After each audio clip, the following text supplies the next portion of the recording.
Judul karya Kepalsuan Cinta Bab 39. Penulis Neng. Siang ini cuaca cukup panas. Mobil meluncur melewati jalanan kota yang lumayan lenggang. Karena aku yakin kebanyakan orang kini tengah bergulat dengan aktivitas pekerjaannya masing-masing. Aku melempar pandangan pada jendela mobil taksi yang aku tumpangi. Siang ini aku berencana untuk mendatangi kantor Mas Arga. Setelah sebelumnya aku mendapatkan saran kembali dari Kak Risya via telepon tadi pagi. Selepas kepergian Mas Arga ke kantornya, Kak Risya bilang, "Kamu harus belajar mengambil hati suamimu, Ra." Gimana caranya, Kak? Senangkanlah hatinya. Beri sedikit perhatian. Arga itu sudah bucin akut sama kamu. Meski selama ini kamu selalu memperlakukannya dengan bersikap kurang baik. Coba kamu pikirkan, bagaimana jika kamu bersikap baik di hadapan Arga? Sudah pasti, apapun yang kamu inginkan pasti akan dipenuhinya. Iyakah seperti itu? Coba saja. Bukannya tips yang tempo hari aku berikan lumayan jitu? Karisya terdengar tertawa di seberang sana. Aku menghela napas berat. Jitu sih, tapi aku lelah.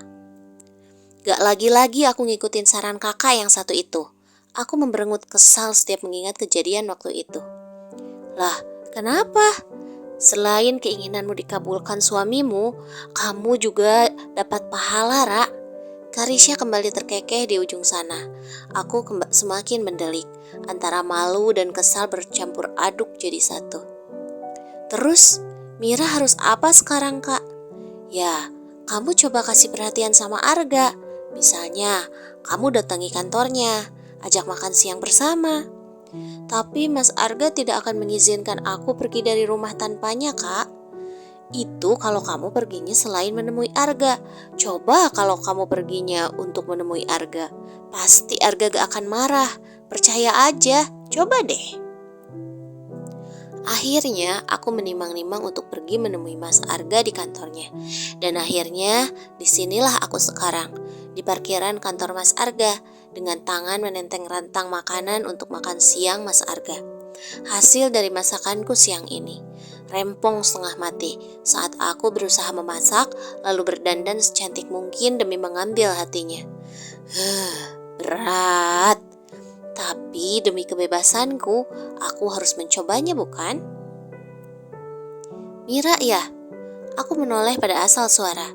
Ternyata perempuan itu tengah menatapku dengan senyuman aneh di wajahnya.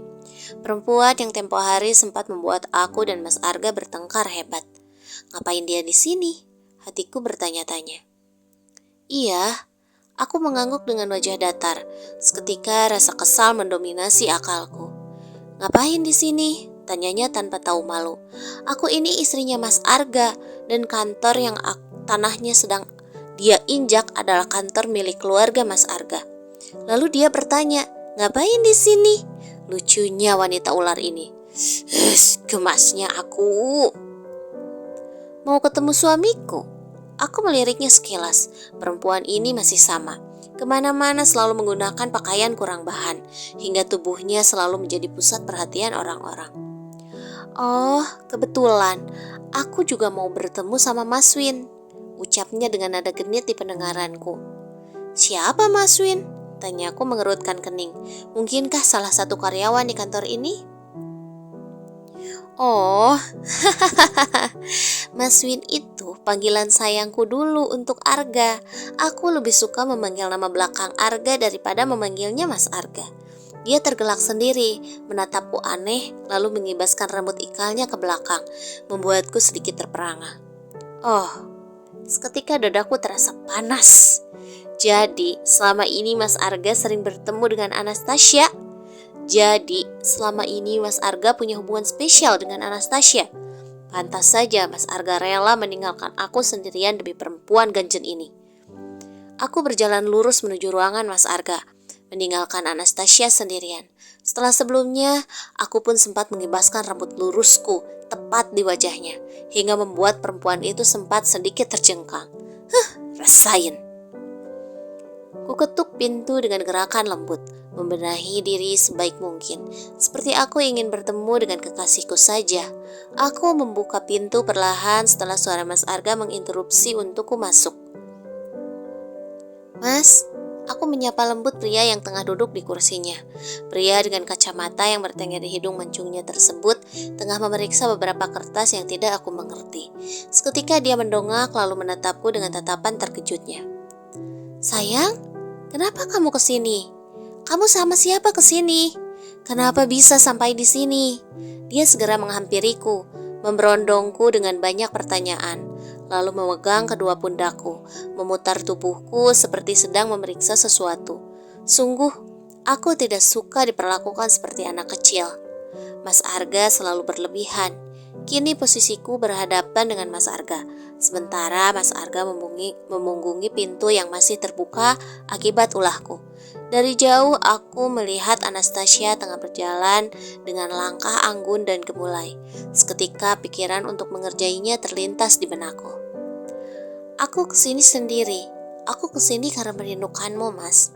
Aku naik taksi, jadi aku bisa sampai di sini. Aku tersenyum lembut, lalu sedikit berjinjit agar bisa memeluknya. Mas Arga kangen aku enggak? Tanyaku manja, dengan pandangan menatap pada Anastasia yang kini sudah berdiri di ambang pintu, menatap kegiatanku dan Mas Arga dengan tatapan anehnya. Kangen, Ra, Mas selalu kangen sama kamu. Mas Arga mencium tengkukku dengan syahdu, membuat tubuhku meremang. Tapi aku menahannya sekuat tenaga. Kujulurkan lidahku pada perempuan di hadapanku. Aku puas bisa menunjukkan betapa Mas Arga mencintaiku pada perempuan genit itu. Aku juga, Mas sayang aku kan? Tanyaku lagi dengan nada semakin manja. Sejenak Mas Arga terdiam, lalu melanjutkan ucapannya. Sayang, Mas sayang sama kamu, Ra. Mas sangat mencintai kamu. Kamu itu hidupnya Mas. Dan Mas adalah langit yang akan selalu melindungi kamu, Ra. Ucap Mas Arga lantang. Aku semakin puas dengan jawaban Mas Arga. Aku memelototkan mataku pada Anastasia. Lidahku menjulur mengejeknya. Lalu tak lupa senyuman sinis yang kumiliki juga kulayangkan padanya. Anehnya, Anastasia hanya tersenyum, lalu memalingkan wajahnya. Aku ganggu gak sih? Tiba-tiba dia bersuara, membuat Mas Arga menoleh lalu melerai pelukannya. Tasya, kamu sudah lama? Mas Arga langsung tersenyum. Seketika hatiku mendadak jengkel. Sudah. Aku ganggu keromantisan kalian ya? Tasya malah tergelak. Seru lihat adegan bak film Bollywood ala kalian. Tasya dengan tidak tahu malunya berjalan melewati kami, lalu duduk di salah satu kursi yang berada di ruangan Mas Arga, membuatku geram seketika. Gak, aku mau nganterin berkas kerjasama dari suamiku. Dia tidak bisa datang hari ini karena ada tugas di luar kota. Jadi aku yang antar, ucapnya tersenyum. Hah? Tunggu, dia punya suami? Seketika mataku terbelalak sempurna. Aku sudah punya suami, Ra. Oh ya, beberapa hari lagi ulang tahun anakku yang kelima. Kalian jangan lupa datang ya, ucapnya lantas berdiri. Jika tidak berhalangan, kami akan datang, jawab Mas Arga disertai senyuman. Sementara aku masih menganga, merasa malu atas sikap kekanakan yang aku lakukan tadi. Jangan lupa loh. Tasya menepuk pundakku pelan, lalu tertawa sambil berlalu. Kenapa Mas gak bilang kalau Tasya sudah punya suami? Tanyaku setelah Tasya berlalu dari ruangan Mas Arga. Kamu gak pernah nanya sayang.